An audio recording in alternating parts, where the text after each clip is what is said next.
Look, I've been a xenoarchaeologist for the Galactic Federation for nearly 300 cycles, and I thought I'd seen it all. Every species claiming they invented faster than light travel. Every civilization insisting their old artifacts held the secrets of the universe. Every culture demanding we preserve their crumbling monuments like the galaxy depended on it. But nothing, absolutely nothing, prepare me for the day a human walked into the hall of conquered empires and casually tore 17,000 years of history apart. That I'm Vorkix, and I work at the Museum of Galactic Antiquity on Station Helios 9. Sounds impressive, right? In reality, it's just a fancy way of saying I dust off old bones and explain to tourists why dead civilizations matter. The pay is low, the hours are terrible, and my supervisor is a four-armed Quillari who thinks personal space is a myth that IT was a standard rotation. The museum had just opened, and I could see the usual crowd filtering in, Zenready students giggling at the reproductive displays, an elderly Morphilian couple moving slower than continental drift. And then, there he was, the human, tall by human standards, dark hair, darker eyes, and wearing what humans call a leather jacket. His name tag read, Marcus Webb, Xenoanthropologist, Earth Coalition. I immediately thought, an expert? Great. Experts are always fun to deal with, especially human ones who ask questions about everything. Marcus wandered through the exhibits, hands in his pockets, nodding at some plaques, frowning at others. I kept one of my three eyes on him while pretending to organize a display of Thynian burial masks.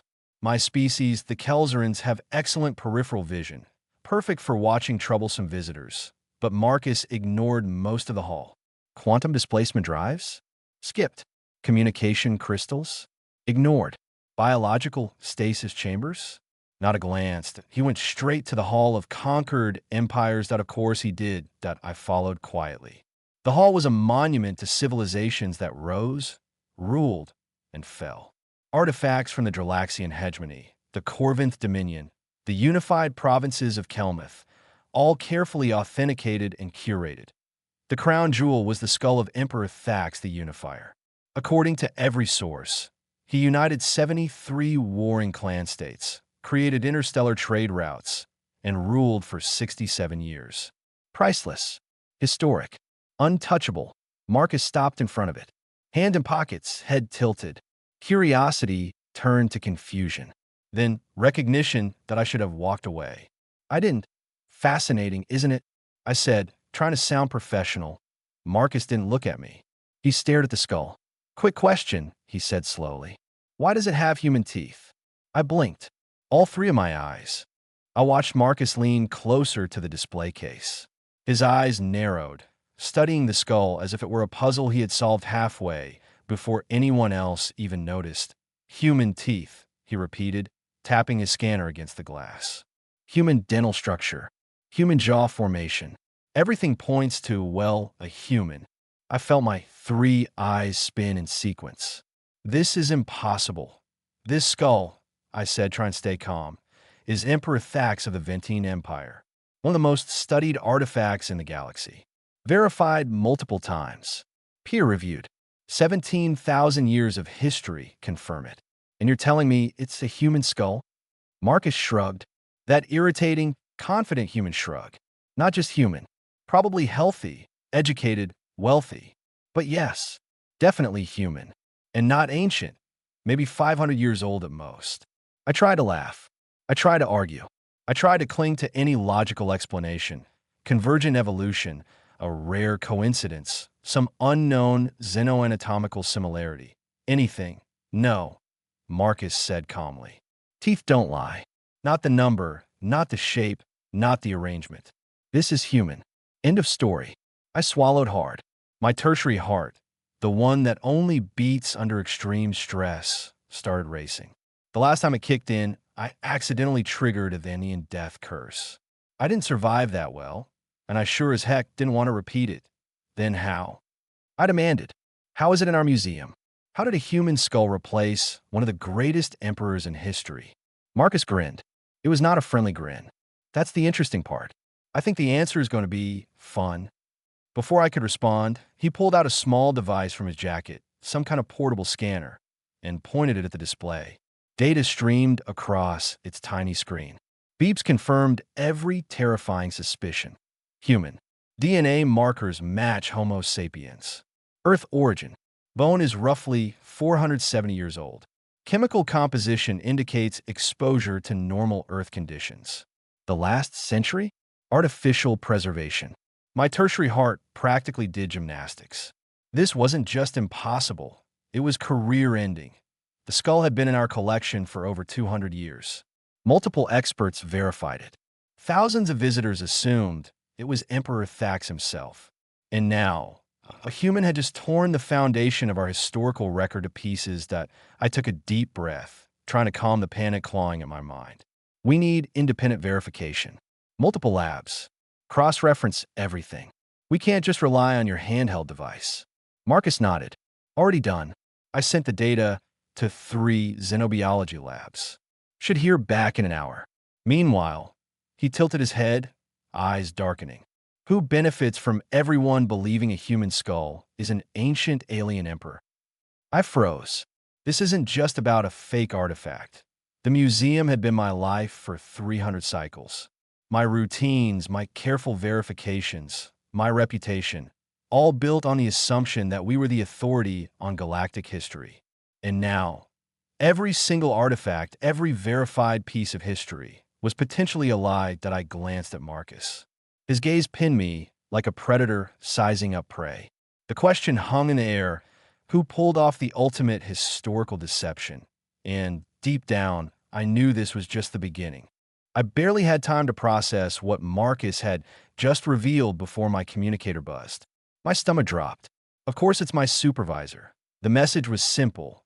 Vor, I need you in my office. Immediately. We have a situation. Great. Just great that I left Marcus standing by the skull. He hadn't touched anything else, and sprinted across the polished stone floors on my 4 legs. Not gracefully, but fast. My supervisor, Director Klenovox, a 4-armed Quillari with zero tolerance for nonsense, didn't waste time on pleasantries.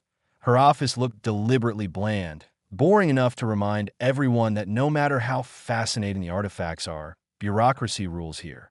Inside, I found 2 more figures. One was a distinguished Morphilian in expensive robes. The other, a sharp-eyed Centauri, carefully neutral in expression. These are Representative Gorm Hicks from the Federation Historical Preservation Committee.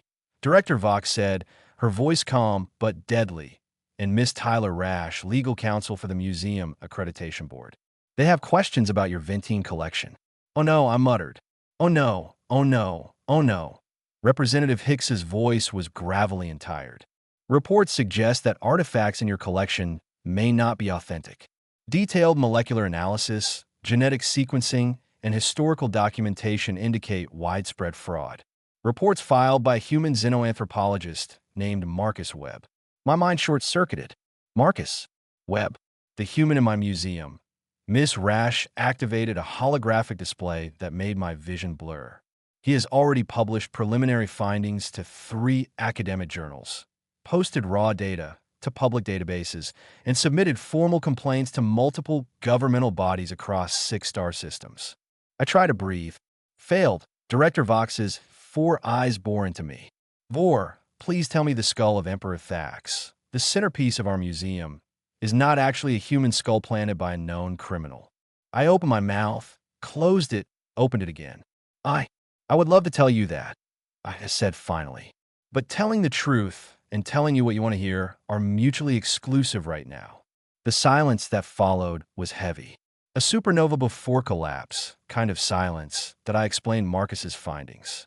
The skull was human, probably planted by Pex Thorin, a convicted criminal who had sold forgeries before. The scientists who authenticated it, likely bribed, long retired, and no methodology published.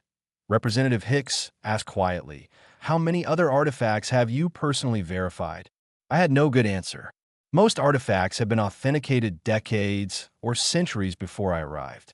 Only spot checks were done, and deep molecular analysis was rare. Our museum was trusted, and now that trust was collapsing. Marcus, of course, had already begun scanning other displays. Au cérémoniel sorvent de million de guerre. Fake. Maker's Mark traced back to a 21st century Earth forge, specializing in replicas. My stomach dropped further. This is bigger than I imagined. Marcus, grinning, said, "Humans have a saying, the truth will set you free.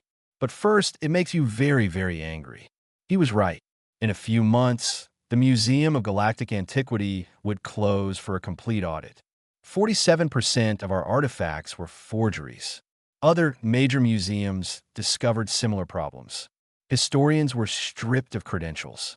And Marcus Webb became simultaneously the most hated and most respected human in galactic academia. I, meanwhile, got promoted for taking the allegations seriously even as my career was crumbling. I now headed the Department of Authentication Integrity, a fancy way of saying I spent my days verifying the truth behind our artifacts. Exhausting, stressful, and often depressing, but honest. And honestly, after 300 cycles of comfortable lies, maybe a little uncomfortable truth was exactly what the galaxy needed. I hurried back to the Hall of Conquered Empires. Marcus was exactly where I'd left him, hands in his pockets, examining another display. This time, a ceremonial Corvant Dominion dagger. "Bad news," he said cheerfully, without looking up. "Also fake. Maker's Mark shows it came from a 21st century Earth forge. They specialized in movie props and replicas." I let out a sound somewhere between a laugh and a sob. Honestly, I couldn't tell which anymore. You realize what this means?" I stammered. "If the dagger's fake, how many other artifacts?" Marcus finally looked up, that grin creeping across his face again. "Exactly. That's why I'm scanning everything. Every artifact, every display, every claim verified centuries ago. It's a full-scale audit of the museum." "You're welcome. My tertiary heart. Remember, the one that only beats in extreme stress, decided to perform Olympic gymnastics. My career, my reputation, everything, potentially destroyed in a matter of hours that I tried to stay calm. Marcus, my supervisor, wants to meet you." "She's not happy." "Am I being arrested?" he asked. "Probably not. Maybe. Honestly, I don't know. But congratulations. You've triggered an authentication crisis that spans the galaxy." He laughed. That human laugh that somehow manages to be both infuriating and charming. Humans have a saying, Vor. The truth will set you free. But first, it makes everyone angry. And angry they were about to get. 3 months later, the Museum of Galactic Antiquity closed for a full audit. Nearly half the artifacts were forgeries. 8 other major museums across the Federation discovered similar problems. 16 historians lost their credentials. Entire fields of xenoarchaeology and historical studies were thrown into chaos. And Marcus Webb? He became a legend, universally hated, universally respected, simultaneously the bane and savior of galactic academia. I, on the other hand, survived. Barely, but I got promoted for taking the situation seriously. I now head the Department of Authentication Integrity, a fancy way of saying I spend my days verifying that artifacts are real. Exhausting, stressful, often depressing, but honest. And after 300 cycles of comfortable lies, maybe that uncomfortable truth, the one with human teeth, was exactly what the galaxy needed. 3 months later, the Museum of Galactic Antiquity remained closed. Every display, every artifact, every historical claim had been audited, verified, or declared fake. Nearly half the collection, centuries of curated history, turn out to be forgeries. Other major museums across the Federation uncovered similar frauds. 16 historians had their credentials revoked. Entire fields of study were thrown into chaos. And Marcus Webb? He had done what no human or any alien had ever done before. He had systematically dismantled 17,000 years of accepted history and lived to tell the tale. The academic community simultaneously loathed him and worshipped him. As for me, I survived. Somehow, I even got promoted. Now, I run the Department of Authentication Integrity. My days are spent verifying every artifact in the galaxy that claims to be real. Exhausting, stressful, often depressing. But honest, I still remember the first time I saw Marcus lean over Emperor Thax's skull. That moment didn't just reveal a fake artifact. It revealed the fragility of trust, the blind faith we placed in centuries of accepted history, and the ease with which human ingenuity could turn the galaxy on its head. Humans, I realized, have a way of questioning everything, poking at every assumption, and refusing to accept truths just because everyone else does. Sometimes it's infuriating. Sometimes it's terrifying. But sometimes it's exactly what the galaxy needed. The museum eventually reopened. Fewer tourists, fewer artifacts, much stricter verification. And every time I walk through the halls, I see Marcus's influence everywhere. Every scan, every check, every careful verification. It all traces back to the human who asked one simple question: why does it have human teeth? And in that simple question, the course of history had changed.